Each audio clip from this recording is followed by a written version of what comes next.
Pradesh, Telangana, Madhya Pradesh, Karnataka, Tamil Nadu, Rajasthan, Bihar, Haryana, Kerala, west Bengal, Andhra Pradesh. మన కింద ఒక్క పంజాబే ఉంది. బీమార్ స్టేట్ అని చెప్పుకున్నాడు మన వరకు బీహార్ని. ఆ స్టేట్ కూడా పైన ఉంది. ఇప్పుడు మనం కిందకు వచ్చేసాం.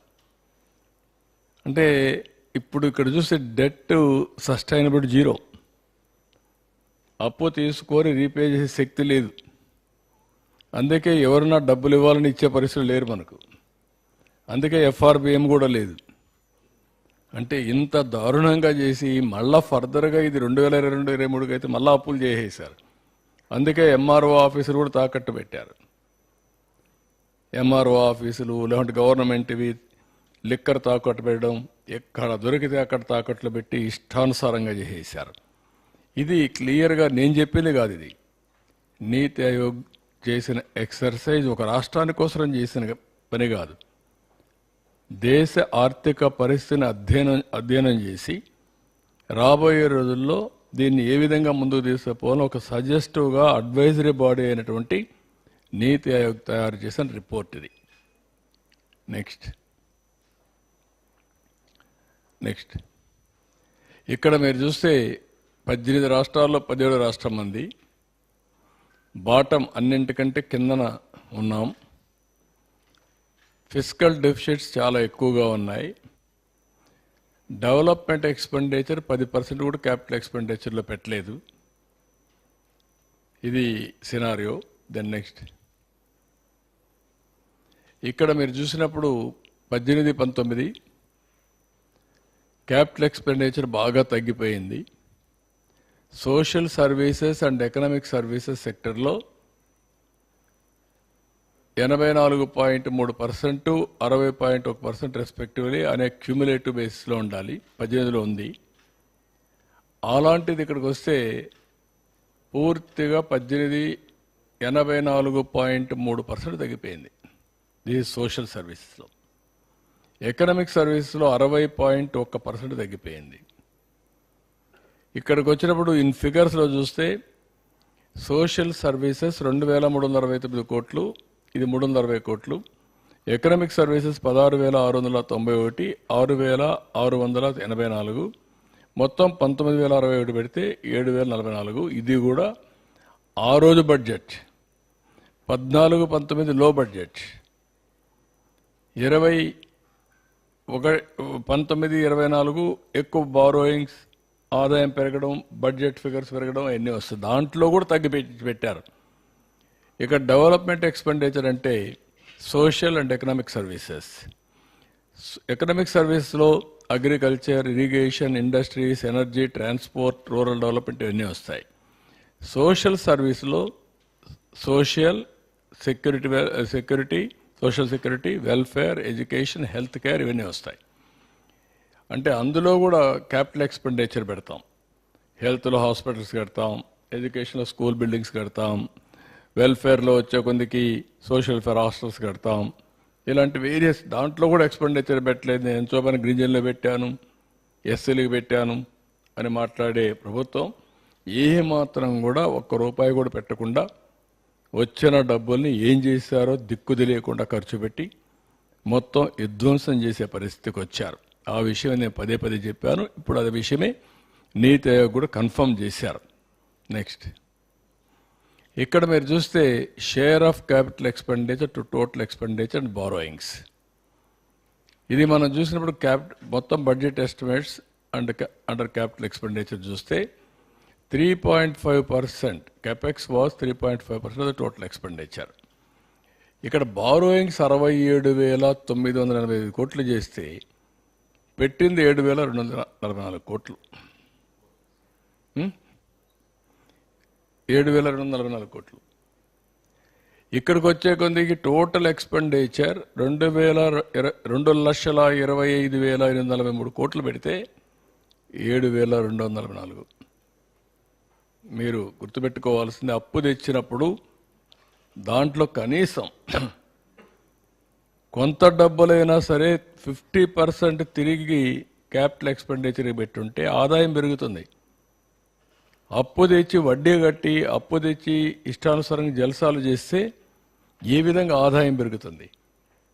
ఆదాయం కూడా తగ్గిపోతుంది. ఇది ఒక విషియస్ సర్కిల్ తయారయ్యే పరిస్థితి వచ్చింది. నెక్స్ట్, ఇక్కడ మీరు చూస్తే కమిటెడ్ ఎక్స్పెండిచర్. ఈ కమిటెడ్ ఎక్స్పెండిచర్ని మొత్తం committed expenditure constitute the largest share at 51% of revenue expenditure. Committed expenditure includes expenditure on salaries, pension, interest payment, administrative expenditure.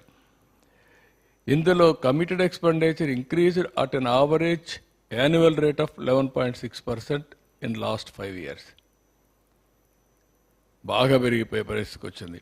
Committed expenditure as a percentage of the revenue receipts increased from 57.5% in 18-19 Telugu-Desam. 64.6% in 22-23. ఏం పెరిగింది ఇది? ఇక్కడికి వస్తే expenditure salaries, pensions, interest, administrative charges దుబారా విపరీతంగా ఖర్చు పెట్టి ఇష్టానుసారంగా చేశారు. దీనివల్ల ఏమైంది? రెవెన్యూ రిసోర్సెస్ అదర్ పర్పసెస్ లేకుండా పోయే పరిస్థితికి వచ్చాయి. ఇక్కడ ఈ స్లైడ్లో మీరు చూస్తే 57.5% నుంచి 18-19 64.6%. అంటే ఎక్స్పెండిచర్ యాజ్ రెవెన్యూ రిసీప్ట్స్, వచ్చిన ఆదాయంలో ఎక్స్పెండిచర్, కమిటెడ్ ఎక్స్పెండిచర్. ఇది ఎక్కడ ఎస్కేప్ కాలేము. కంపల్సరీ శాలరీస్ పే చేయాలి, ఒక నెల 2 నెలలు డిలే అవుతుంది, వడ్డీ పే చేయాలి, జప్తు చేస్తాలో డబ్బులు కూడా తిరిగి ఇవ్వరు. ఇవన్నీ చేసే పరిస్థితికి వచ్చారు. నెక్స్ట్, ఇక్కడికి వచ్చినప్పుడు రెవెన్యూ మొబిలైజేషన్. దానివల్ల ఏమైంది? రెవెన్యూ మీరు చూస్తే own revenue growth as come down 17.1 నుంచి 18-19లో 9.8 పడిపోయింది. దగ్గర 7.3% పడిపోయింది. అదే మరి ఇక్కడ వచ్చేకొద్దికి ratio of state own revenues to GSDP 7.1% నుంచి 6.4% తగ్గిపోయింది. ఇది ఒక 0.6%, 7% తగ్గిపోయే పరిస్థితికి వచ్చింది. ఇక్కడ మీకు క్లియర్గా 17.1 నుంచి 9.8 following growth rate of state own revenues. Next, ఇక్కడ మీరు చూస్తే public debt increase at average rate of 16.5. 18-19 నుంచి 22-23 వరకు 16.5% పబ్లిక్ డెట్ పెరిగింది, అప్పులు పెరిగిపోయినాయి. ఇంకొక పక్కన ఇంట్రెస్ట్ రీపేమెంట్ 15% పెరిగింది, సిఏజిఆర్ 10% పెరిగింది. ఇక్కడ ఈ స్టేజ్లో ఇక్కడ చూస్తే మీరు ఒకటి interest payment IP, revenue receipts RR 18-19, 21-22. ఇక్కడ మీరు చూసినప్పుడు 29.8 నుంచి 29.5 తగ్గించాం. బైఫర్కేషన్ అయినప్పటి నుంచి తగ్గించుకుంటా వచ్చాం కొద్దిగా. ఎందుకంటే అప్పటికే ఇబ్బందులు ఉన్నాయి, అన్ని ఇబ్బందులు ఉన్నా ఏదో ఒకటి తగ్గించాలి, ఏదో ఒకటి చేయాలని చెప్పి డెట్ మేనేజ్మెంట్ ఏదో తగ్గించుకుంటా వచ్చాం. జిఎస్టిపికి ఇక్కడికి వచ్చి 33% పెరిగింది. అంటే 3.5% డెట్ పెరిగింది జిఎస్టిపిలో. అంటే క్రైసిస్ పోవడానికి ఏమేం దారి తీసాయని ఎక్స్ప్లెయిన్ చేస్తున్నాను. కిందన వచ్చే కొందికి ఇంట్రెస్ట్ పేమెంట్, ఇది రేట్ ఆఫ్, ఇంకొక పక్కన చూస్తే రెవెన్యూ రిసీప్ట్స్, ఇది ఒకసారి చూసినప్పుడు 13.5% నుంచి 13.4% తగ్గించాను. దాన్ని కూడా 0.1% తగ్గించుకుంటూ కంట్రోల్గా వచ్చాం. ఇక్కడికి వస్తే 16.2%. అంటే దగ్గర 2.8% ఇక్కడ పెరిగింది, అక్కడ 3.5% పెరిగింది. ఈ రెండు కూడా అన్సస్టైనబుల్గా వెళ్ళిపోయే పరిస్థితికి వచ్చింది. ఇవి కాకుండా వీళ్ళు బారో చేసిన ఎఫ్ఆర్బిఎం లేకుండా కార్పొరేషన్ ద్వారా బారో చేయడం, అప్పులని పెట్టేయడం, పేమెంట్లు ఇవ్వకుండా చేసేయడం 1,00,000 కోట్లు, ఇవన్నీ అవే నేను 7 వైట్ పేపర్స్ మీకు పబ్లిసైజ్ చేసింది. అస్తవ్యస్తంగా ఇప్పటి కూడా దిక్కు తెలియని పరిస్థితి, వచ్చిన డబ్బులను డైవర్ట్ చేసేయడం, ఇవన్నీ చేశారు. నెక్స్ట్, ఇక్కడికి వచ్చినప్పుడు ఏ విధంగా జరిగిందనేది మీరు చూస్తే zero debt sustainability, growth rate of interest payments equal to GSDP growth rate. Growth rate of interest payments equal to GSDP growth rate వస్తే అప్పటికి సస్టైనబిలిటీ ఉంటుంది కాబట్టి బారో చేసే పరిస్థితిలో ఉండలేము. ఇక్కడ చూస్తే 22.7% డ్యూరింగ్ 14-15 నుంచి 18-19 వరకు ఉండేది మనకు. దాన్ని జీరో చేసేసారు 22-23కి వస్తే. ఏ విధంగా చేశారంటే high debt servicing, decrease in capital expenditure, no productive investments, reduced revenues, higher taxes, more borrowings, thereby vicious circle. నేను ఎన్నోసార్లు ఇదే చెప్పాను. Andhra Pradesh is going to become Sri Lanka అని. This is the vicious circle. ఒక మంచి రాష్ట్రాన్ని ఏ విధంగా ఇబ్బంది పెట్టారో మీరు చూస్తున్నారు. ఇక్కడ మీరు చూస్తే 22.7ని జీరో తీసుకొచ్చేసారు. Debt sustainability. నెక్స్ట్, ఇక్కడికి వచ్చినప్పుడు ideal scenario for use of borrowings. ఎప్పుడైనా బారోయింగ్ చేయకపోతే ఏ ఎకానమీ అయినా, అమెరికన్ ఎకానమీ కూడా బారో చేస్తుంది. స్పెండింగ్ ఆన్ క్యాపిటల్ ఎక్స్పెండిచర్ పెడతాం. Increases productive investments in the state, increased revenue, lower taxes, lower borrowings. ఎప్పుడైతే ఎక్కువ పెట్టుబడులు పెడతామో ఆదాయం పెరుగుతుంది. ఆదాయం పెరిగినప్పుడు తక్కువ ట్యాక్స్లు వేస్తాం, అప్పుడు తక్కువ బారో చేస్తాం, ఇంట్రెస్ట్ తగ్గుతుంది. ఈ సైకిల్ కంటిన్యూ అయితే బెటర్ ఇది వస్తుంది. ఇక్కడికి వచ్చినప్పుడు మీరు చూస్తే క్యాపిటల్ ఎక్స్పెండిచర్ కెపాక్స్ 19-20 2.2 ఉంటే అప్పటికి కూడా వీరంతో పెట్టుకుంటూ వస్తే 1.7కి వచ్చాం. అక్కడి నుంచి తగ్గిపోయి 0.5కి వచ్చేసారు. 0.5 కంటే ఇక్కడ చూస్తే 7,244 కోట్ల రూపాయలు ఖర్చు పెట్టారు 0.5 జిఎస్టిపిలో. 14-19లో 59.15% ఖర్చు పెడితే బారోడ్లో 100 రూపీస్లో 59.15 ఖర్చు పెడితే 19-24 వచ్చేందుకు 22.54 are spent on capital expenditure. Drastic reduction ఇది. దీనివల్ల నెక్స్ట్ మీరు చూస్తే ఫిగర్స్ మీరు చూసినప్పుడు 59.15% నుంచి 22.54% తగ్గించారు. ఇక్కడ మీరు 3,06,606 కోట్లు గవర్నమెంట్ డెట్, అప్పటికి 1,35,106 కోట్లు. క్యాపిటల్ ఎక్స్పెండిచర్ 79,913 కోట్లు, 1,35,000. ఇక్కడ ఖర్చు పెట్టింది 3,06,600 కోట్లు అయినప్పుడు 69,000 కోట్లు. దేర్బై మీరు డ్రాస్టిక్గా పడిపోయింది.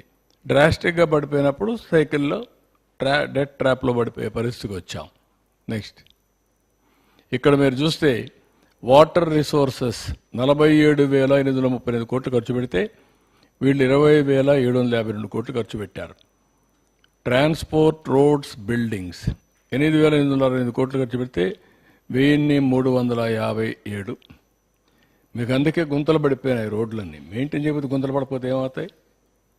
ఈరోజు గుంతలన్నీ పూడ్చడానికి మాకు భారీ ఎక్స్పెండిచర్, భారీ సమస్యలు. ఇక్కడ మీరు ఈ ఫిగర్ చూస్తే వాటర్ రిసోర్సెస్ డబ్బులే ఖర్చు పెట్టలేదు. ఈ డబ్బులు కూడా ఓన్లీ ఎస్టాబ్లిష్మెంట్, ఒక్క ప్రాజెక్ట్ పూర్తి చేయలేదు. సోషల్ వెల్ఫేర్ గురించి మాట్లాడతారు. 1,045 కోట్లు అయితే 405 కోట్లు. Women, children, differently abled and senior సిటిజన్స్కి 357 అయితే 186. Information technology, electronics and communications 289 zero. Industries and commerce 1142 965. ఇక్కడికి వచ్చినప్పుడు tribal welfare 609 229. Infrastructure and investment 732 372. అంటే ఇది కూడా మళ్ళా అది 3 లక్షలు, ఇది 1,35,000 కోట్లు డెట్. ఆ ఫిగర్లో మీరు చూసినప్పుడు డెట్ తక్కువ ఉన్నప్పుడు ఎక్కువ ఖర్చు పెట్టాం. డెట్ తెచ్చి ఇష్టానుసారంగా జల్సాలు చేశారు. ఎక్కడ పోయి తెలియదు. మొత్తం రాష్ట్రాన్ని డెట్ ట్రాప్లో నెట్టేసే పరిస్థితికి వచ్చారు. క్యాపిటల్ స్పెండింగ్ దగ్గర 60% తగ్గిపోయింది 5 ఏళ్లలో. 5 ఏళ్లలో మనం పెట్టాం క్యాపిటల్ ఎక్స్పెండిచర్ రెడ్యూస్ బై అప్పటికి ఇప్పటికి ఒక 60% తగ్గే పరిస్థితికి వచ్చింది 14-19కి 19-24కి. నెక్స్ట్, ఇవన్నీ మీరు చూసినప్పుడు ఈ సినారియో చూస్తే 17 అవుట్ ఆఫ్ 18 వచ్చినప్పుడు అప్పుడు 20.9% స్కోరు. ఈరోజు మనం చూస్తే క్వాలిటీ ఆఫ్ ఎక్స్పెండిచర్ 14-15 18-19కి 47.4 ఉంది. ఇప్పుడు 31.4కి వచ్చింది, 15th ర్యాంక్. రెవెన్యూ మొబిలైజేషన్ 29.7, 22.1కి వచ్చింది, 16. డెట్ సస్టైనబిలిటీ 22.7, ఇప్పుడు 0, 18వ ప్లేస్. ఇది ఆ ఇండికేటర్స్లో వచ్చినటువంటి మొత్తం రిజల్ట్స్ ఇవన్నీ. దెన్ ఇక్కడ మీరు చూసినప్పుడు మొన్న కూడా మీకు చూపించాను. ఇవన్నీ కూడా ఆంధ్రప్రదేశ్ ఆల్ ఇండియా 13.49% ఆ రోజు గ్రో అయ్యాం. 4.41, 4.45% షేర్ ఆల్ ఇండియా జిఎస్టిపిలో, జీడిపిలో. ఈ ఫిగర్ కూడా మ్యానిపులేట్ చేశారు. అన్ని ఫిగర్స్ బాగున్నాయి, మీరు చూడండి. 13, 15, 13, 14, 15. ఈ ఫిగర్ వీళ్ళు వచ్చారు 19లో. ఏప్రిల్లో వస్తానే ఫిగర్ అంతా మేనేజ్ చేశారు. దానికే తగ్గించారు, మ్యాక్సిమం తగ్గించడం. అక్కడ కూడా టింకర్ చేశారు. టింకర్ చేసి దాన్ని కింద తీసిపోయి, ఎలా ఉంటుంది, ఇంకా చాలా తక్కువ ఉండేది 19-20, దాన్ని తీసిపోయి యాడ్ చేసుకున్నారు. ఏదేమైనా this is the figure. All India లెవెల్లో 10.98 అయితే ఇక్కడ మనం 13.49 గ్రో అయ్యాం అప్పట్లో. ఇప్పుడు వచ్చే కొంతకి వీళ్ళు మొత్తం ఆవరేజ్ గ్రోత్ రేట్ అంతా వస్తే 10.32కి వచ్చారు. 4.82 పెరిగింది ఆల్ ఇండియా షేర్. ఇక్కడ 9.88, 9.58 గవర్నమెంట్ ఆఫ్ ఇండియా పెరిగారు నేషనల్ లెవెల్లో. ఇప్పుడు వచ్చే 12.94 వచ్చింది. ఇది 4.96 కాంట్రిబ్యూషన్ టు జీడిపి. మొత్తం జీడిపి ఇది 9.7. ఇది in terms of $1 trillion, 0.19, 3.82 trillion US. ఇక్కడికి వచ్చినప్పుడు ఈ రేషియోలో కానీ పెరుగునుంటే నెక్స్ట్ 5 ఏళ్లలో మా ఆలోచన ఏంటంటే 15% పెంచాలని. 13.65 పైనే ఉండాలి, అది 15 పెరిగి ఉండాలి. దాన్ని 10కి తగ్గించేశారు. ఈ రేషియోలో పెరుగుంటే 7 లక్షల కోట్ల రూపాయలు జిఎస్టిపి తగ్గిపోయింది. 7 లక్షల కోట్ల రూపాయలు అయితే 76,195 కోట్ల రూపాయలు అడిషనల్ రెవెన్యూ వచ్చేది. ఆ డబ్బులు వచ్చుంటే ఆ డబ్బులు ఖర్చు పెడితే ఈ అప్పులు చేసే పని ఉండేది కాదు, ఈ క్రైసిస్ వచ్చేది కాదు, ఈ విషియస్ డెట్ ట్రాప్లో పడేవాళ్ళం కాదు. ఇది ఇంపార్టెంట్ మీ అందరికీ. అందుకే నేను ఎప్పుడు కూడా హై గ్రోత్ రేట్ అంటాను. ప్రజల్లో యాస్పిరేషన్స్ ఉన్నాయి, కోరికలు ఉన్నాయి. వాళ్ళ కోరికలు తీర్చాలంటే మనం కూడా తగిన విధంగా రెవెన్యూ పెరగాలి. రెవెన్యూ పెరగాలి అంటే అభివృద్ధి జరగాలి. అభివృద్ధి జరిగితే రెవెన్యూ పెరుగుతుంది, రెవెన్యూ పెరిగితే సంక్షేమాలు ఇస్తాం, దానిపైన మళ్ళీ అభివృద్ధి చేస్తాం. ఆ సైకిల్ కంటిన్యూ అవుతుంది. ఇది దీనివల్ల ఈ ప్రభుత్వం వచ్చిన దానివల్ల సంవత్సరానికి మీరు చూస్తే 76,000 కోట్ల రూపాయలు నష్టం వచ్చే పరిస్థితికి వచ్చింది ఆ గ్రోత్ రేట్ వల్ల. నెక్స్ట్, ఇది పర్ క్యాపిటల్ ఇన్కమ్ కూడా సేమ్ థింగ్. ఇప్పుడు మీరు చూస్తే ఆ రోజు ఈ ఫిగర్ మేనేజ్ చేసిన ఆంధ్ర తెలంగాణ రెండు పోటాపోటీని వెళ్ళాం. ఎందుకంటే మాకు ఎట్టి పరిస్థితుల్లో బైఫర్కేషన్ అయిన తర్వాత తెలంగాణకు కొన్ని అడ్వాంటేజెస్ ఉన్నాయి. హైదరాబాద్ సిటీ ఉంది, దీన్ని కూడా మనం పుష్ చేయాలి అని అగ్రికల్చర్ కానీ, ఇండస్ట్రీ కానీ, సర్వీస్ సెక్టర్ కానీ పుష్ చేశాం. దానివల్ల 13.49% పెంచాం జిఎస్టిపి. వాళ్ళు కూడా అక్కడ ఉండే అవకాశాలు ఉన్నాయి కాబట్టి 13.69 పెరిగారు. ఇది పెరిగితే ఇంకొంచెం ఎక్కువ అయింది, దాని కింద తీసేపారు, వేరే విషయం. ఇక్కడికి వస్తే 10.59, 12.09 బాగా డ్రాస్టిక్గా పడిపోయింది. దానివల్ల వ్యత్యాసం జిఎస్టిపి అక్కడ పెరిగింది. రెండోది పర్ క్యాపిటల్ ఇన్కమ్ పెరిగింది.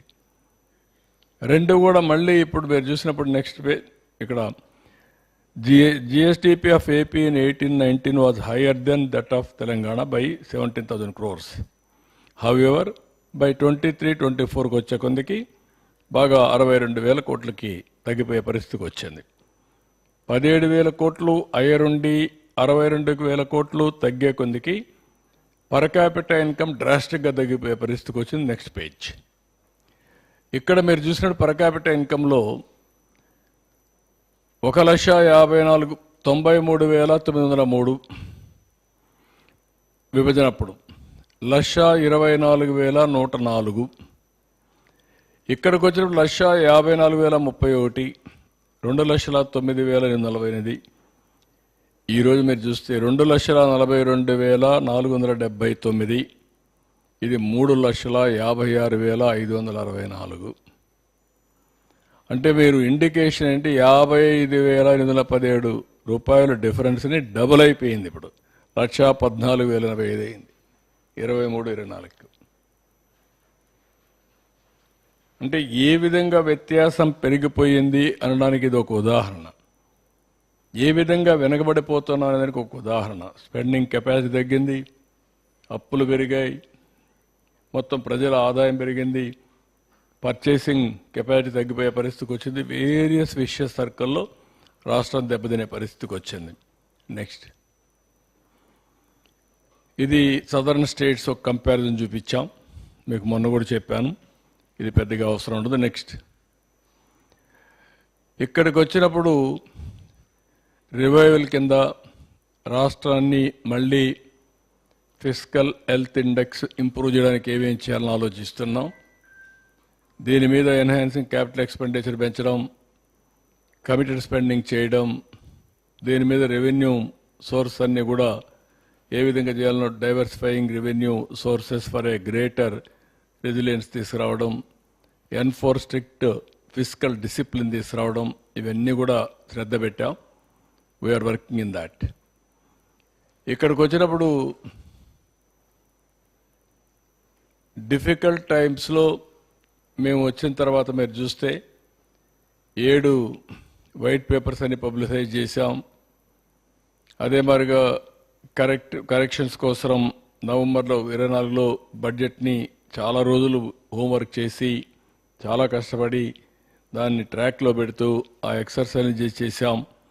ఇదైనా పోలవరం డయాఫామ్ వాల్ మళ్ళీ ఇప్పుడు ట్రాక్లో పెట్టి దాన్ని స్టార్ట్ చేసాం. 2022కి పూర్తి చేస్తాం. అదే మరి అమరావతి వర్క్స్ అని కూడా స్టార్ట్ అయినాయి. Visakhapatnam steel plant, Visakhapatnam railway zone, అదే మరిగా డెవలప్మెంట్, ఇవన్నీ కూడా స్టార్ట్ చేసే పరిస్థితికి వచ్చాం.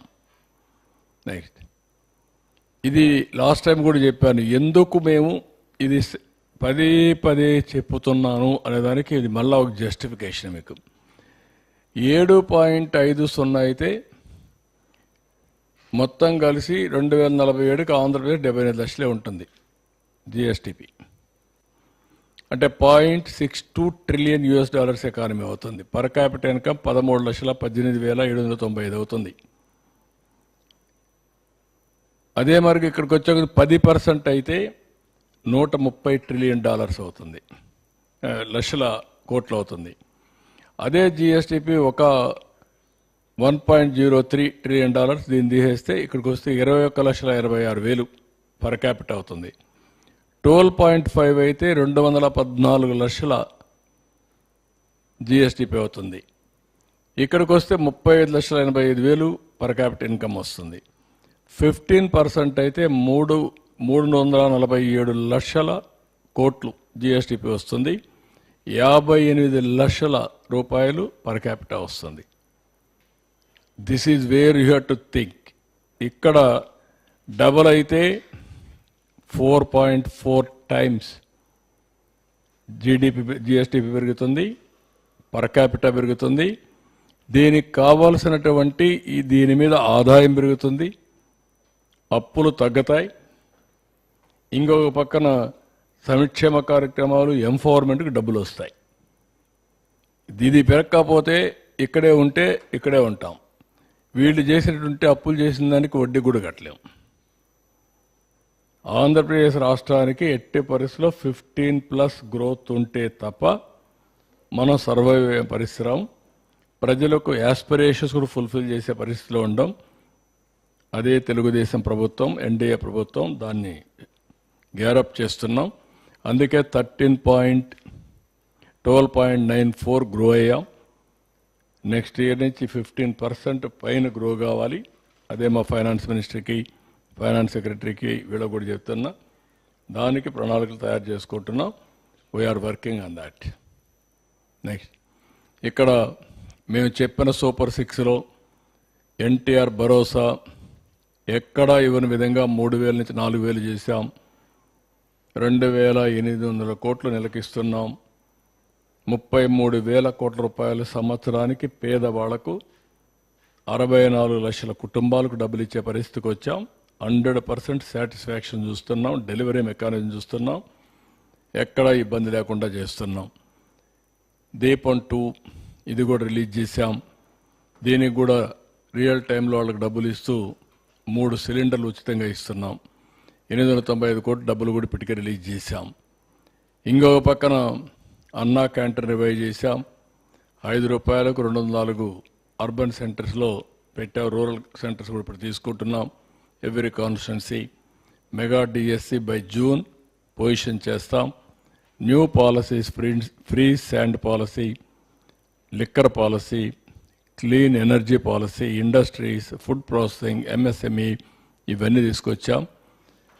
ఇంత మునుపు 6 నెలలకు ఒకసారి, 3 నెలలకు ఒకసారి ఇచ్చే పెన్షన్ని లేకపోతే జీతాలని రెగ్యులరైజ్ చేశాం. ఎవ్రీ మంత్ ఫస్ట్కి ఇస్తున్నాం. అవుట్ స్టాండింగ్ లయబిలిటీస్ కూడా క్లీనప్ చేసుకుంటూ వస్తున్నాం. ఇప్పుడు మీరు చూస్తే 8,259 కోట్లు ఇరిగేషన్కి, రోడ్స్కి, వర్క్స్కి, ఇవన్నిటికి ఇచ్చే మళ్ళీ ఎకనామిక్ యాక్ట్ రివైజ్ చేశాం. పంచాయతీరాజ్లో దగ్గర 1,443 కోట్లు రిలీజ్ చేశాం. ఫైనాన్స్ కమిషన్ డబ్బులు తీసుకొచ్చాం. సెంట్రలీ స్పాన్సర్డ్ స్కీమ్స్ 9,015 కోట్ల రూపాయలు ఇచ్చేసి దగ్గర 73 స్కీమ్స్ని రివైవ్ చేశాం. మనం అందరం అర్థం చేసుకోవాల్సింది, కేంద్రం 90-10 ఇస్తారు, 50-50 ఇస్తారు, 60-40 ఇస్తారు, కొన్ని 45-55 ఇస్తారు. వాళ్ళు ఇచ్చేది గ్రాంట్ ఇస్తారు. ఆ గ్రాంట్ కూడా తీసుకొని మనం కూడా మ్యాచింగ్ ఇచ్చి ముందుకు పోకపోతే డెవలప్మెంట్ జరగదు. క్యాపిటల్ ఎక్స్పెండిచర్కి వాళ్ళ డబ్బులు మన డబ్బులు కలిసి ఖర్చు పెట్టడం, వెల్ఫేర్లో వాళ్ళు ఇచ్చేది కూడా తీసుకొని మనం కూడా తీసుకెళ్ళడం, ఈ రెండు బ్యాలెన్స్ చేయాలి, మ్యాచింగ్ చేయాలి. అప్పుడే అవుతుంది. అన్నీ కూడా ఇది చేస్తే మొత్తం స్ట్రీమ్ లైన్ చేస్తున్నాం. ఇప్పుడు మీరు చూస్తే 22,252 కోట్లు ఇప్పటికే లయబిలిటీస్ అన్నీ క్లియర్ చేశాం. ఇవన్నీ క్లియర్ చేసిన తర్వాత ఇంకా చాలా ఉన్నాయి. అంటే వీళ్ళు చేసిన అప్పులు వల్ల ఎఫ్ఆర్బిఎం పర్మిట్ చేయదు, అప్పులు తేలేం. అదే మరిగా ఫైనాన్స్ కమిషన్ డబ్బులు కూడా నెక్స్ట్ ఇయర్కి వచ్చే డబ్బులు కూడా డ్రా చేసుకొని వెళ్ళిపోయారు. ఆ దొంగలు చేసినట్టు ఎప్పుడు నేను ఊహించలేదు. నేనేదో డబ్బులు వస్తాయని మా ఫైనాన్స్ సెక్రటరీ చెప్పి నెక్స్ట్ ఇయర్ ఫైనాన్స్ ఇది ఉంది కదా, కమిషన్ డబ్బులు వస్తాయి చూడమంటే అవి కూడా డ్రా చేసేసారని చెప్పి సావు కబురు చల్లగా చెప్పే పరిస్థితికి వచ్చాడు. అంటే ఈ విధంగా ఏ గవర్నమెంట్ కూడా చేయదు. ఎప్పుడో రావాల్సిన డబ్బులు ముందుగానే ఏదో చెప్పేసి మ్యానిపులేట్ చేసి తీసుకొచ్చే పరిస్థితికి వచ్చారు. దెన్ నెక్స్ట్ ఇక్కడ ఎన్టీపీసీ ఇవన్నీ కూడా నేను మీకు మొన్న కూడా చెప్పాను. ఎన్టీపీసీ గ్రీన్ ఎనర్జీ లిమిటెడ్ 1,85,000 కోట్లు, ఆర్సలార్ మిత్తల్ స్టీల్ కంపెనీ 1,35,000 కోట్లు, NHPC and Genco 1 lakh crores, ఇది బీపీసీఎల్ 96,000 కోట్లు, రిలయన్స్ 65, ఎల్జీ ఎలక్ట్రానిక్స్ 5,000 కోట్లు, టీసీఎస్ చాలా వరకు ఇన్వెస్ట్మెంట్ పెడుతున్నారు, 10,000 సీట్లు ఇంకా చాలా పెడుతున్నారు. అదే మరి సోలార్ ఇది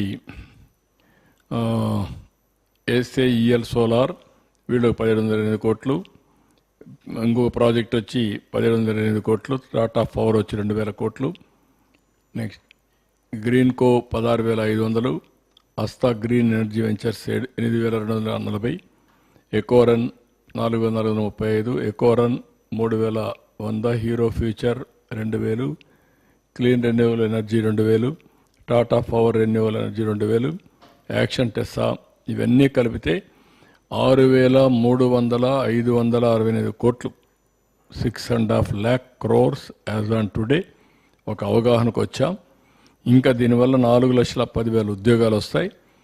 మేము అనుకున్న ప్రకారం ఇంకా గూగుల్ కానీ అదే మరిగా గ్రీన్ ఎనర్జీ కానీ అదర్ ఇన్వెస్ట్మెంట్స్ వచ్చే పరిస్థితి ఉంది. అవన్నీ వస్తే ఒక 10 లక్షల కోట్ల వరకు మనం గ్రౌండ్ చేసే పరిస్థితి తొందరలోనే వస్తుంది. అది చేసి ఒక 6-7 లక్షల ఉద్యోగాలు వస్తాయి. ఇవి కాకుండా ఎంప్లాయ్మెంట్ కోసం మేము చెప్పిన 20 లక్షల ఉద్యోగాల కోసం వీఆర్ వర్కింగ్ ఆన్ దాట్. ఇక్కడికి వచ్చినప్పుడు నెక్స్ట్ నేను చాలాసార్లు ప్రజలందరికీ ఒకటే చెప్పాను, మేము ఊహించిన దానికంటే ఎక్కువ డ్యామేజ్ జరిగింది రాష్ట్రానికి. మా దగ్గర లెక్కలు లేవు. ఆ రోజు మేము బయట పేపర్లో వచ్చేటివి, మాకుండే అవగాహన, వీళ్ళు చేసే వ్యవహారాలు, ఆ రోజు కూడా ఎక్కడ ఇన్ఫర్మేషన్ కూడా రాకుండా, జీవోలు కూడా ఏవి ఆన్లైన్లో పెట్టకుండా, కోర్టు చెప్పినా కూడా ఇవ్వకపోతే మేము ఎప్పటికప్పుడు అనలైజ్ చేసి ఒక ప్రజల్ని ఎడ్యుకేట్ చేశాం. మాకంటే ప్రజల్లో ఇంకా డెప్త్కి వెళ్ళారు. అంటే వాళ్ళ యొక్క ఇంట్యూషన్ పనిచేసింది. అందుకే 93% స్ట్రైక్ రేట్ ఇచ్చారు. ప్రజలు డెస్పరేట్గా ఉన్నారు. ఈ గవర్నమెంట్ వల్ల పూర్తిగా నష్టపోయామని పూర్తిగా నమ్మి విశ్వాసం పెట్టి ఇచ్చారు. మేము వచ్చిన తర్వాత డిగ్ చేస్తూ ఉంటే మొత్తం డిపార్ట్మెంట్స్ అన్ని అనలైజ్ చేస్తే ఊహించనటువంటి నష్టం జరిగింది రాష్ట్రానికి. నేను ఆ రోజు చెప్పినదంతా ఈరోజు నీతి ఆయోగ్ కూడా కన్ఫర్మ్ చేసే పరిస్థితికి వచ్చారు. ఏవైతే 7 వైట్ పేపర్స్ పబ్లిసైజ్ చేసి ఎడ్యుకేట్ చేశామో అది వాళ్ళు కూడా కన్ఫర్మ్ చేసే పరిస్థితికి వచ్చారు. కడాన మీరు చూస్తే బీహార్ స్టేట్ అనుకునే బీహార్ కూడా మనకంటే ముందుండే పరిస్థితికి వచ్చింది. వాళ్ళకంటే వెనకాలన్నాం. ఈ పరిస్థితిలో ఏ విధంగా అప్పులు వస్తాయో కూడా ప్రజలు ఆలోచించాల్సిన అవసరం ఉంది.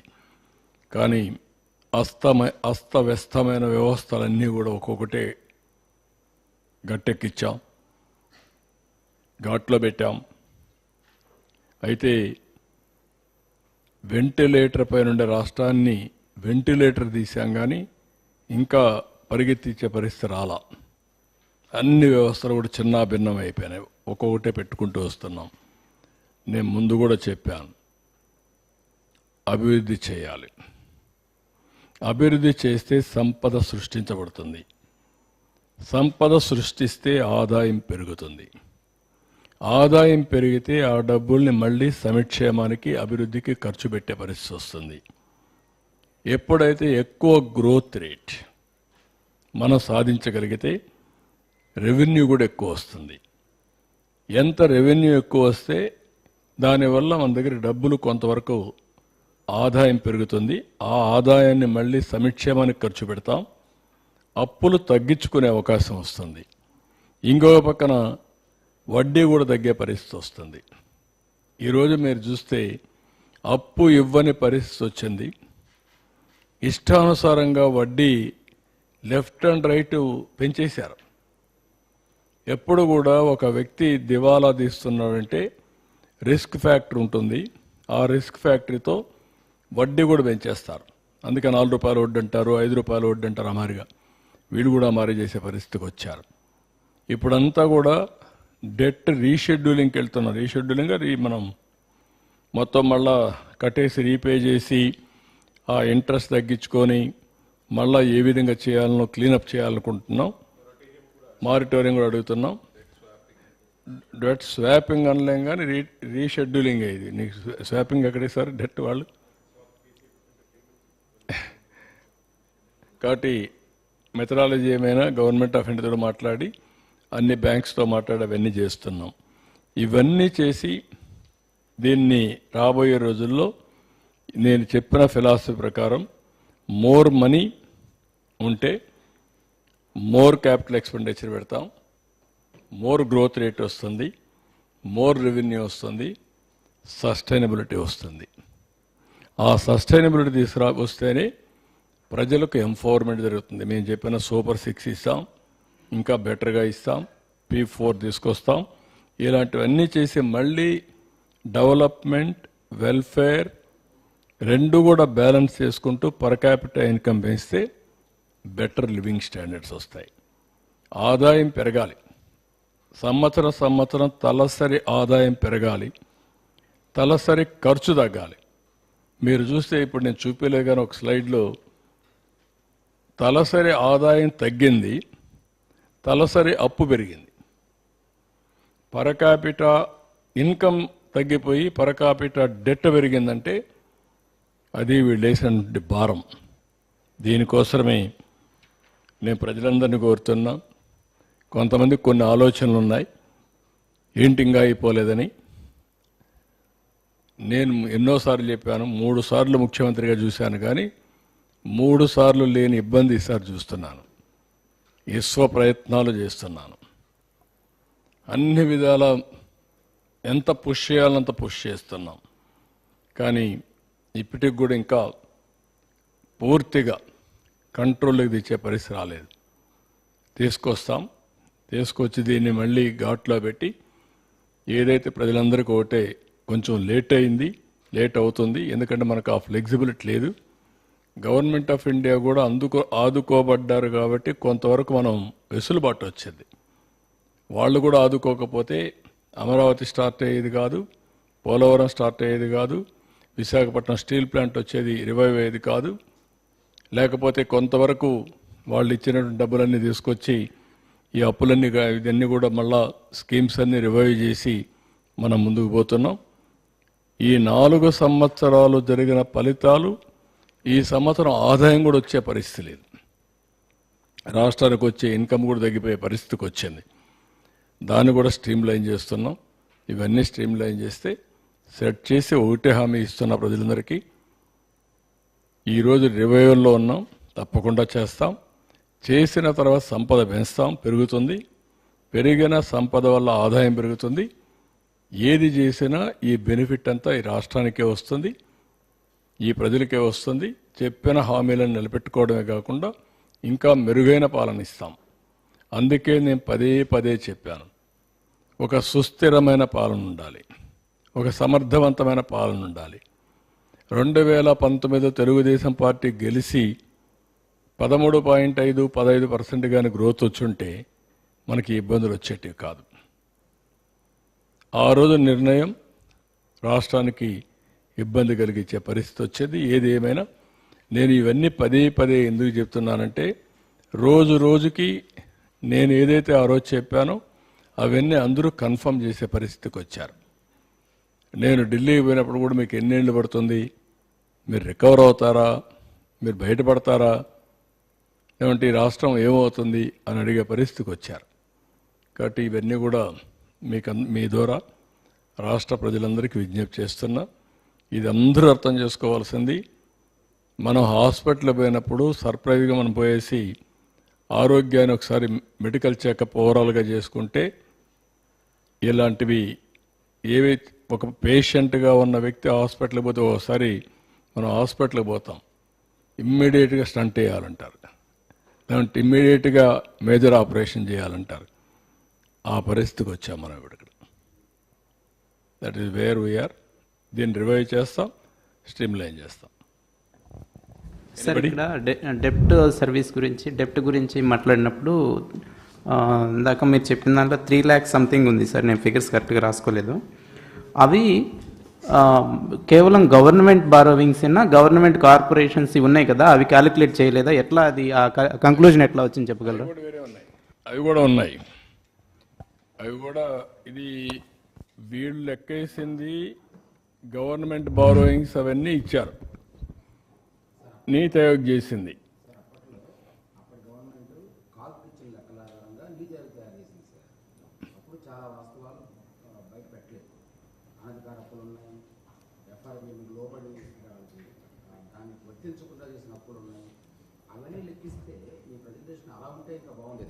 ఇది నీతి ఆయోగ్ అంటే నేనేమంటా, నీతి ఆయోగ్లోనే ఈ విధంగా ఉంటే మనం ఎక్కడున్నాం, మీరు ఆఫ్ బారోయింగ్స్ అవన్నీ ఎక్కడున్నాం, మనం వైట్ పేపర్లో ఇచ్చామనం కాదు సార్. ఇదే పారామీటర్స్లో అవన్నీ కనుక కలెక్ట్ చేసి కనుక చేస్తుంటే ఎంత ఘోరమైన పరిస్థితితో ఇంకా కళ్ళగట్టేది సార్. అది కూడా ఒకసారి ఇస్తాను. ఇది పార్షియల్గానే చెప్పినట్టు సార్. ఇది పార్షియలే. ఇది వాళ్ళు ఇచ్చిన లెక్కని చూసి చెప్పాను తప్ప మనం మొత్తం చేసింది కాదు. మనం ఇచ్చిన లెక్క వేరే ఉన్నాయి. వైట్ పేపర్లో చాలా డెప్త్కి వెళ్ళి ఇచ్చాం. బడ్జెట్ బారోయింగ్స్ లేవు అని అదే అందుకనే మనం ఆ పెండింగ్ పేమెంట్స్ కూడా దీంట్లో లేవు. అవన్నీ లేవు కాబట్టి అవి యాడ్ చేసి ఇంకా వరస్ట్గా ఉన్నాం. అదర్ దెన్ ఎఫ్ఆర్బిఎం తీసుకొచ్చినవి కూడా లేవండి ఇందులో. అదే మొత్తం వాళ్ళు చేసినట్టు ఫైనాన్స్ కమిషన్ బారోయింగ్స్ కూడా ముందు తీసుకున్న డబ్బులు కూడా లేవు. ఎవ్రీథింగ్. అందుకే నేను ఏమంటానంటే ఎవడు ఊహించనటువంటి ఆర్థిక పరిస్థితిని తీసుకొచ్చారంటే రాష్ట్రంలో. Never we expected. మొన్న వైట్ పేపర్స్ ఇచ్చాం, కానీ ఇప్పుడు నేను జస్టిఫికేషన్ ఎందుకు చేశానంటే నీతి ఆయోగ్ ఇచ్చిన రిపోర్ట్ని బేస్ చేసుకుంటేనే ఈ పరిస్థితి ఉంది. నీతి ఆయోగ్ ఓన్లీ వాళ్ళు ఇచ్చిన లెక్క ప్రకారమే చేశారు. వాళ్ళు ఎఫ్ఆర్బిఎంలో వచ్చినట్టు చేశారు తప్ప మిగిలిన లెక్కలు వాళ్ళు చేయలేదు.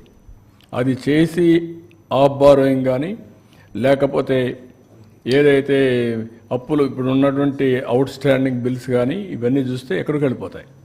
అదే సమయంలో వీళ్ళు గవర్నమెంట్ ఆఫ్ ఇండియా ఇచ్చిన డబ్బులు కూడా ప్రోగ్రామ్స్కి ఇచ్చిన డబ్బులు డైవర్ట్ చేసేసి యూసీసీ ఇవ్వకపోతే మేము ఢిల్లీకి పోతే మేము వాళ్ళని అడిగితే వాళ్ళకు విష్ లిస్ట్ ఇచ్చేవాళ్ళు. మీరు అడుగుతున్నారు, బాగానే ఉంది, మీకు కథ ఏంటి చెప్పండి, ఎట్లా ఇస్తాం మీకు డబ్బులు, ముందు 500 కోట్లు ఇచ్చాను లెక్క చెప్పండి, 3000 కోట్లు ఇచ్చాను లెక్క చెప్పండి అంటే ఇది ఎత్తుక్కుంటే ఆ డబ్బులు డైవర్ట్ చేసేసారు. దానికి డబ్బులు ఖర్చు పెట్టి యూసీలు ఇచ్చి ఇప్పుడిప్పుడు 73 డిపార్ట్మెంట్ రెగ్యులరైజ్ చేశాం. That is another problem. ఇంకా 10 దాకా ఉన్నాయి.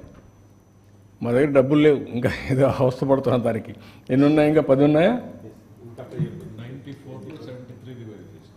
94లో 73, ఇంకా 21 ఉన్నాయి. సార్ ఇంకొకటి, ఇప్పుడు డెప్ట్స్ ఇది ఒకటి అనుకోండి. రెండోది, మీరు క్యాపెక్స్ డిస్కస్ చేసినప్పుడు capital expenditure even social service expenditure కూడా డిక్లైన్ అయిందని చెప్పారు. లాస్ట్ 5 yearsలో గవర్నమెంట్ క్లైమ్ దట్, ఎవరున్నా గవర్నమెంట్ చెప్పింది మేము అడగాల, మాకు తెలిసింది అంతే ఉంటుంది. నాడు నేడు ప్రోగ్రాంలో ఎడ్యుకేషన్ హెల్త్ సెక్టర్ కింద స్పెండింగ్ జరిగింది అనేది government claim last 5 years. So దాని మీద ఖర్చు జరిగినా మీకు క్యాపిటల్ సర్వీసెస్ ఎక్స్పెండిచర్ కనిపించాలి. అక్కడ ఎందుకు తగ్గింది అది కొంచెం ఎక్స్ప్లెయిన్ చేయండి సార్. అంటే మనకు 5 సంవత్సరాల్లో పే చేయాలి అంటే వాళ్ళు ఖర్చు పెట్టారు కానీ కొంత పెట్టి కొంత బిల్స్ పే చేయాల, అప్పు పెట్టేసి వెళ్ళిపోయారు కొన్ని. ఇప్పుడు 1 లక్ష కోట్ల అప్పు ఉంది, ఆ 1 లక్ష కోట్లు ఇవి కూడా ఉన్నాయి. కాంట్రాక్టర్స్కి ఇవ్వాల్సిన డబ్బులన్నీ పెండింగ్ ఉన్నాయి, అవుట్ స్టాండింగ్ బిల్స్ అన్ని పెండింగ్ ఉన్నాయి. ఇప్పుడు మేము హాస్పిటల్స్ కడతా ఉన్నారు, ఫౌండేషన్ వేసారు, కొన్ని బిల్డింగ్స్ కట్టారు, డబ్బులు పే చేయలేదు, వెళ్ళిపోయారు. ఇప్పుడు మీరు క్లియర్ చేయరా డ్యూస్ అన్ని? చేయాలి కదా, చేయకపోతే ఏమవుతుంది? అదే కదా బాధ. ఒకటేసారి చేయాలంటే ఎక్కడున్నాయి? Sir, as of now, ఒక 2-3 వేల కోట్లు వస్తుంది, రఫ్గా 2000 crores వస్తుంది. ఆ 2000 కోట్లు కూడా ఎక్కువ. ఇప్పుడు ఆ పరిస్థితికి వచ్చాం. Every pie we want to save. sir, as of now, what is our current outstanding debt, sir? Despite whatever we have so far, completed, what is still our current outstanding debt? Number one. Number two question is, you've said how several funds had been diverted as well. Any kind of action that will be taken from the NDA government? అంటే ఎప్పటికప్పుడు చెప్తున్నాం, ఏదైతే out standing bills అన్ని 9,75,000 కోట్లు మొత్తం out standing debt కానీ offline online plus liabilities అన్నీ కలిపి 9,75,000 కోట్లు ఉన్నాయి. ఇప్పుడు ఇవన్నీ కూడా ఇప్పుడు ఎక్కడికక్కడ పే చేయకపోతే ఎవరు వదిలిపెట్టే పరిస్థితిలో ఉండరు. వీళ్ళంతా కోర్టుకు పోతున్నారు. మొన్న మీరు చూశారు, ఒకరు కోర్టుకు పోయి లేనిపోని అనౌన్స్ చేశారు, ఆంధ్రప్రదేశ్ అంతా కూడా డిఫాల్ట్ అయింది అనౌన్స్ చేసి ఎప్పుడో తీసుకున్న అప్పులు కూడా దానికి కూడా మళ్ళీ, ఎందుకంటే వన్స్ క్రెడిబిలిటీ పోతే రేటింగ్ పడిపోతుంది, రేటింగ్ పడిపోతే అప్పులు ఇవ్వరు, అప్పులు ఇవ్వకుండా ఇచ్చేవాడు కూడా ఇంట్రెస్ట్ పెంచుతారు, బ్యాడ్ స్టేట్ కింద పెట్టేస్తారు. దాని మీద కూడా క్రెడిట్ వర్తీనెస్ పోతుంది. So we're fighting on that. మళ్ళీ కొంతమంది కోర్టులు పోయి డైరెక్షన్లు తీస్తున్నారు. దానిపైన కూడా ఏం చేయాలని వర్కౌట్ చేసుకుంటూ ముందుకెళ్లే పరిస్థితిలో ఉన్నాం. సార్ ఈ 9 లక్షల కోట్లు అనే వాటికి ఇంకా అన్నిటికీ కూడా ఇంకా బిల్స్ పెట్టలేదు కదా సార్? ఇంకా అన్నిటికీ పెట్టలేదు కదా, కార్పొరేషన్లు కానీ వీటికి సంబంధించిన కూడా ఇంక ఇవ్వలేదు కదా? లేదు, ఇంకా ఉన్నాయి. అంటే 9,75,000 కోట్లు మా వాళ్ళు ఎస్టాబ్లిష్ చేసింది యాజ్ ఆన్ టుడే రఫ్గా. ఇంకేదైనా వస్తే కొద్దిగా రావచ్చు, కానీ ఇప్పటికైతే అది. ఇందులో ఏపీ ఫైనాన్స్ కార్పొరేషన్ అని వాళ్ళు క్రియేట్ చేసి అన్ని గవర్నమెంట్ ఏజెన్సీల దగ్గర ఉన్న డబ్బులన్నీ తీసుకొని ఖర్చు పెట్టేశారు సార్. అవి కూడా కలిపాయి. అవి కూడా బ్యాంక్ ఇవ్వాలి కదా, కలిపాను. కలిపారు. ఫైనాన్షియల్ సర్వీసెస్ తీసుకొని పెట్టారు. Sir total diversion of funds అన్నీ కూడా కలిపారు దీంట్లో. Sir total diversion of funds under different heads అనే టోటల్ ఫిగర్ ఏమన్నా? అంటే ఇప్పుడు నేను చూపించాను కదా, ఒక 12,000 కోట్ల దగ్గర మొత్తం మేము కట్టామని, యూసీస్ కానీ అవన్నీ కానీ అన్నీ కట్టి మళ్ళీ రివైవ్ చేసాం యాజ్ ఆన్ టుడే. కొన్ని దాంట్లో బిల్స్ కూడా ఉన్నాయి.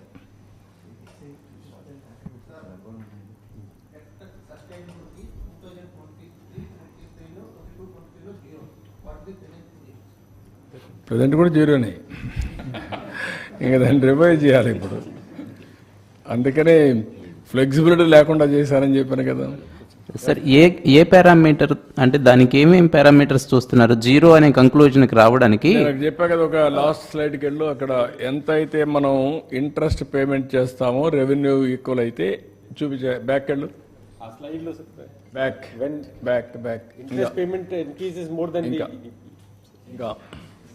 ఇంకా back back back back back back back ఇది మీరు చూస్తే growth rate of interest payments equal to GSDP growth rate. More than దానికంటే ఇది పెరిగిపోతాయి. జిఎస్టిపి కంటే ఇంట్రెస్ట్ ఎక్కువ పెరిగిపోయింది అనుకోండి, అయిపోయింది. ఇంకా అప్పిచ్చేవాళ్ళు ఉండరు.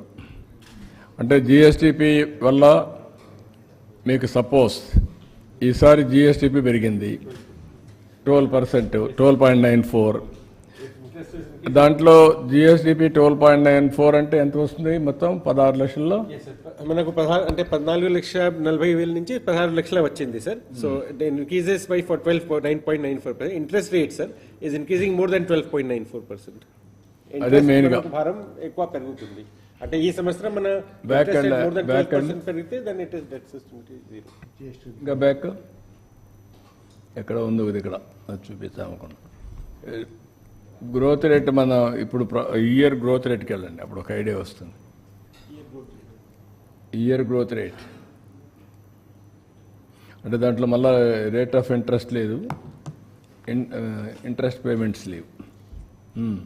Next next next next next మళ్ళీ మొదటికి వచ్చా, లాస్ట్కి పోవాలి. ఓకే, అక్కడ మీకు ఏదైతే మనకు ఎవ్రీ ఇయర్ లాస్ట్ ఇయర్ కంటే ఈ ఇయర్ 12.94% గ్రోత్ రేట్ పెరిగింది. అంటే 14,50,000 నుంచి 1,20,000 30,000 కోట్లు పెరిగింది. అదే ఇంట్రెస్ట్ పేమెంట్స్ దానికంటే ఎక్కువ ఉన్నాయనుకోండి, ఇంకా డబ్బులు ఇవ్వరు, బారో చేయడానికి లేదు. ఎప్పుడు కూడా జిఎస్టిపి ఎంత పెరుగుతుందో ఆ ప్రపోర్షన్ ప్రకారం మీరు పెంచుకునే అవకాశం ఉంటుంది. ఇంకొకటి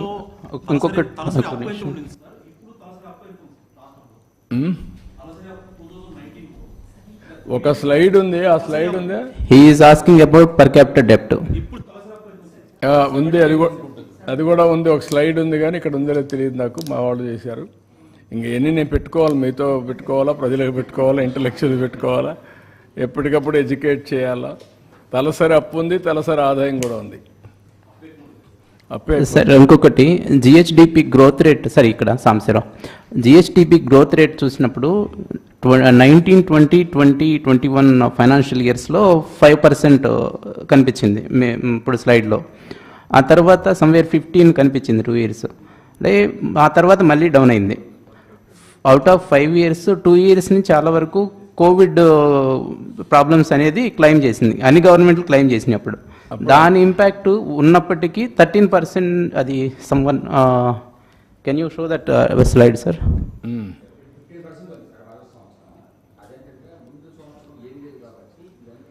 అదే లో బేస్లో ఉన్నప్పుడు ఏమీ లేనప్పుడు నెక్స్ట్ ఇయర్కి ఆ బేస్ నుంచి పెరుగుతుంది ఆటోమేటిక్. అంటే యావరేజ్లో కొంచెం తగ్గినప్పటికీ గ్రోత్ రేట్ కనిపిస్తుంది.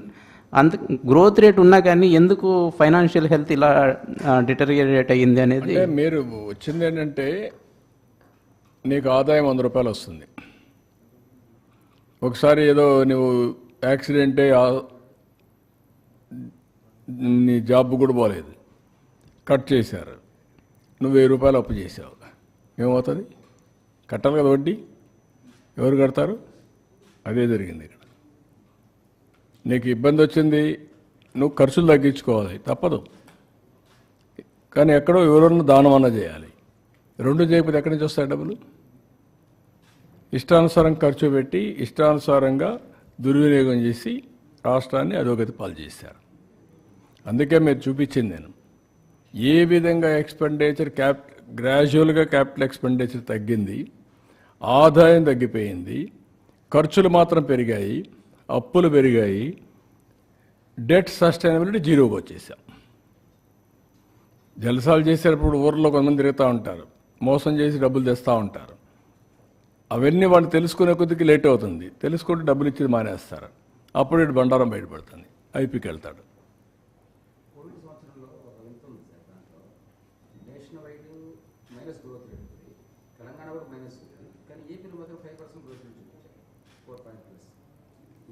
అంటే నేను అక్కడ చూపించిన దాంట్లో ఇక్కడ ఇది పర్ క్యాపిటల్ ఇన్కమ్ చూడండి, అక్కడ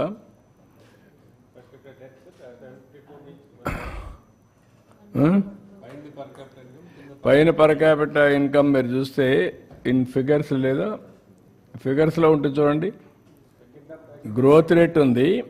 కానీ ఎంత ఉందని అప్పటికి ఇప్పటికి పర్ క్యాపిటల్ డెట్ ఎంత ఉంది, పర్ క్యాపిటల్ ఇన్కమ్ ఎంత ఉంది? పర్ క్యాపిటల్ డెట్ అయితే 24కి 1,44,336, పర్ క్యాపిటల్ ఇన్కమ్ వచ్చి 2,34,040 ఉంది. That is where we're now. ఇంకా మీరు చెప్పింది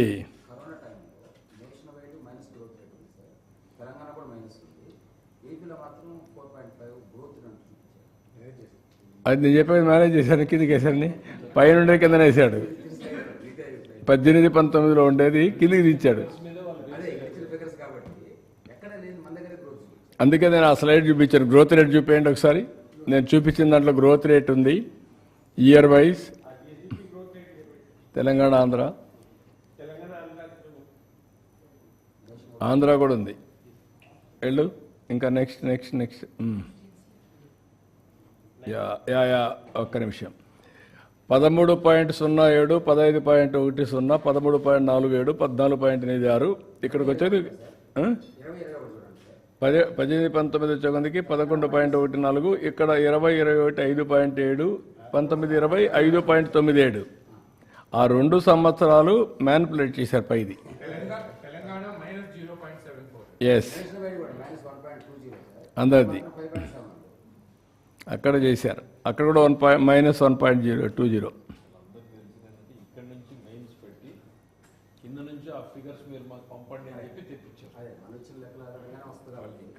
కొంతవరకు వాళ్ళు కూడా వెరిఫై చేస్తారు, కానీ కరోనా సమయంలో వెరిఫై చేయలేదు సార్.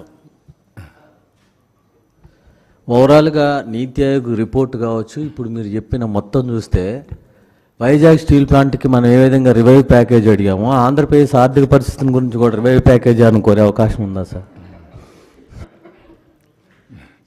నిన్ను పంపించాలి ఇప్పుడు నెగోషియేటర్. అలయన్స్ ధర్మంలో ఏమన్నా వస్తాయేమో చూడండి. నిన్ను పంపించాలన్న నెగోషియేటర్గా నువ్వైతే సరిపోతావు. కాదు, ఏదైనా రాష్ట్ర మనం 18 రాష్ట్రాల్లో మనం ఒక రాష్ట్రం, 29 రాష్ట్రాల్లో మనం ఒక రాష్ట్రం గుర్తుపెట్టుకోవాలి.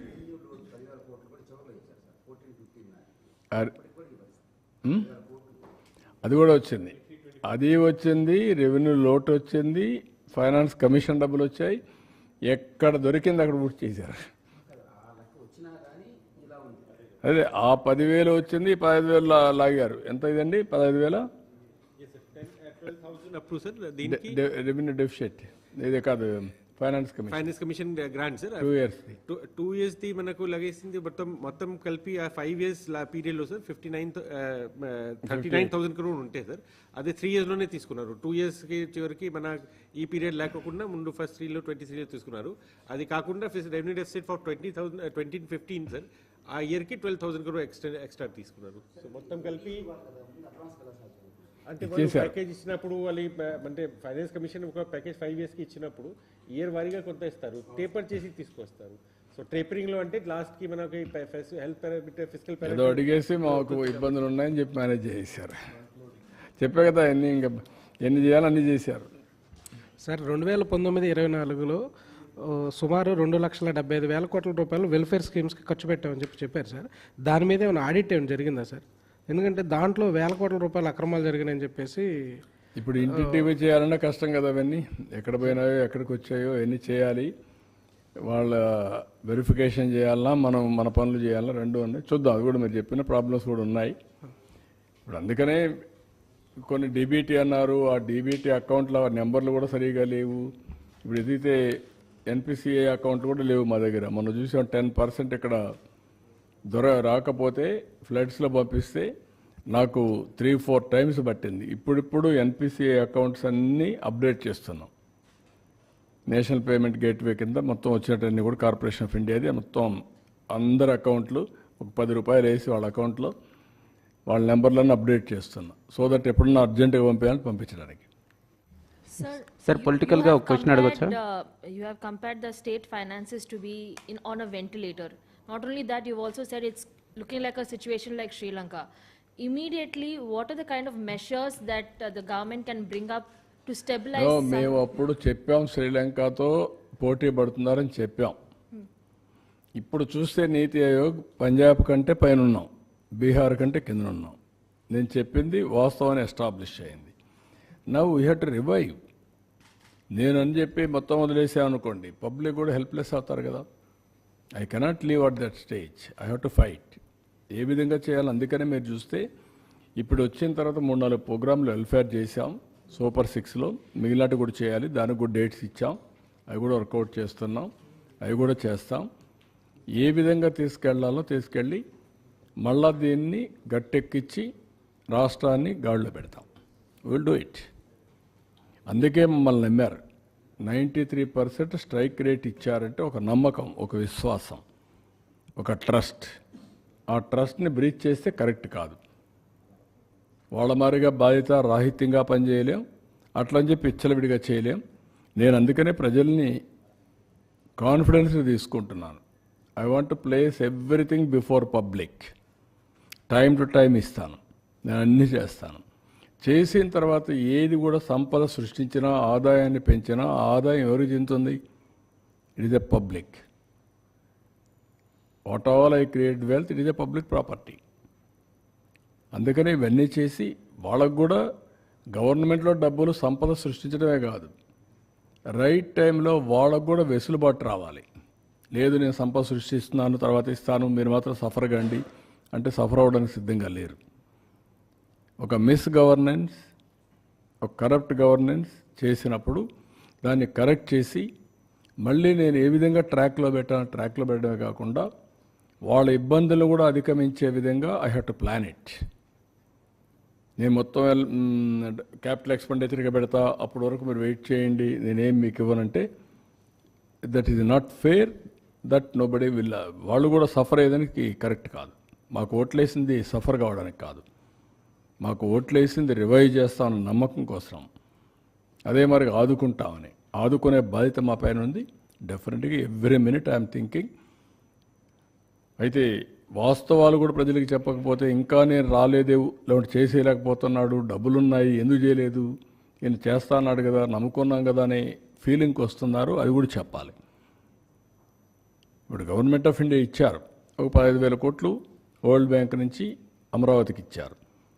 ఒక 12,150 కోట్లు పోలవరానికి ఇచ్చారు, ఒక 11,114 కోట్లు రివైవల్కి ఇచ్చారు. సరే మిగిలిన కొన్ని మేము ఈ వర్క్స్ అన్ని మీద పెట్టడానికి కొంత శాఖ కింద కొంత ఫండ్స్ ఇచ్చారు. కానీ ఆ డబ్బులు నేను వెల్ఫేర్కి ఇవ్వలేకపోతున్నాను. కనీసం అక్కడ పెడితే రివైవ్ అయితే డెవలప్మెంట్ అయితే నాకు ఆదాయం పెరుగుతుంది, ఆదాయం పెరిగితే ఇస్తాం. ఇంకొంచెం ఫ్లెక్సిబిలిటీ కోసం ఆలోచిస్తున్నాం. ఎక్కడ ఫ్లెక్సిబిలిటీ వస్తే అక్కడ అవసరమైతే బారో చేసినా సరే I want to give my commitments. తల్లికి వందనం కానీ లేకపోతే రైతులకు ఇవ్వాల్సిన రైతు భరోసా కానీ I want to give it. ఏది రైతైనా అవస్థపడాలి, గవర్నమెంట్ అయినా అవస్థపడాలి. నాకు ఫ్లెక్సిబిలిటీ ఉంటే నేను అవస్థ తీసుకోవడానికి సిద్ధంగా ఉన్నా. I will give it. ఆ ప్రయత్నంలోనే అనునిత్యం ఉన్నాం. మా డిపార్ట్మెంట్కి అదే చెప్పాం. They are also doing same exercise. ఒక్క నిమిషం కూడా వెయిట్ చేయాలి నాకు ఫ్లెక్సిబిలిటీ ఉంటే. ఇప్పుడే దాని మీద కూడా ప్లాన్ చేసుకున్నాం, వర్కౌట్ చేస్తున్నాం. I will come out. మీకెందుకంటే ఇవన్నీ కూడా మీరు ప్రజలకు తెలియజేయాల్సిన బాధ్యత మనందరికీ మీద ఉంది. ఇట్ ఈజ్ ఓన్లీ అందుకే నేను చాలాసార్లు చెప్పాను, ఒక పబ్లిక్ పాలసీ, ఒక ప్రభుత్వాన్ని ఎన్నుకుంటారు. ప్రభుత్వం ఒక పబ్లిక్ పాలసీ ద్వారా ప్రజల జీవితాలను మారుస్తారు. ఇప్పుడు మీరు ఇక్కడ ఫిగర్స్ చూశారు. ఐటీకి ప్రాధాన్యత ఇచ్చాం, ఇన్ఫ్రాస్ట్రక్చర్కి ప్రాధాన్యత ఇచ్చాం. ఈరోజు తెలంగాణ రాష్ట్రం హైయెస్ట్ పర్ క్యాపిటల్ ఇన్కమ్ ఉంది బికాస్ ఆఫ్ దట్ పాలసీస్. ఈరోజు మేము తీసుకునే పాలసీస్ కూడా లాస్ట్ టైం 48,000 కోట్ల రూపాయలు ఖర్చు పెట్టాం. ఏది ఇరిగేషన్, ఇక్కడ మాత్రం నీరు చెట్లో పెట్టాం, నరేగాలో పెట్టాం. 68,000 70,000 కోట్లు ఖర్చు పెట్టాం. దానివల్ల గ్రౌండ్ వాటర్ రీఛార్జ్ అయ్యింది. ఈ సంవత్సరం మీరు చూస్తే 65% యాజ్ ఆన్ టుడే రిజర్వాయర్లో వాటర్ ఉండే పరిస్థితికి వచ్చింది. 35% మనం వాడే పరిస్థితికి వచ్చాం యాజ్ ఆన్ టుడే. అది పెద్ద సంపద. నెక్స్ట్ ఇయర్కు జూన్లోనే పంటకు నీళ్ళు ఇస్తాం. రాయలసీమలో ఏది కూడా హార్టికల్చర్కి ఇబ్బందులు లేకుండా నీళ్ళు ఇస్తాం. It is a continuous process ఇవన్నీ. ఈ విధంగా వెల్త్ క్రియేట్ చేయడానికి మనం ఖర్చు పెట్టే డబ్బులు కూడా ఉపయోగపడాలి. రెండు బ్యాలెన్స్ కావాలి. పబ్లిక్ పాలసీ వల్ల ఈరోజు గవర్నమెంట్ ఆఫ్ ఇండియా కూడా మీరు చూస్తున్నారు, ఎవరైనా సరే ఒక మంచి పబ్లిక్ పాలసీ తీసుకొని ఆ పబ్లిక్ పాలసీ ద్వారా సమర్థవంతంగా అమలు చేయాలి. మళ్ళీ నేను బాగానే డబ్బులు ఖర్చు పెట్టాం, దోచేసాం, రిజల్ట్స్ రాలేదు, అవుట్కమ్ లేదంటే మళ్ళీ కుదరదు. It is a continuous process. That is where జీవితాలను కొన్ని గవర్నమెంట్స్ మనం ఉన్నాయి.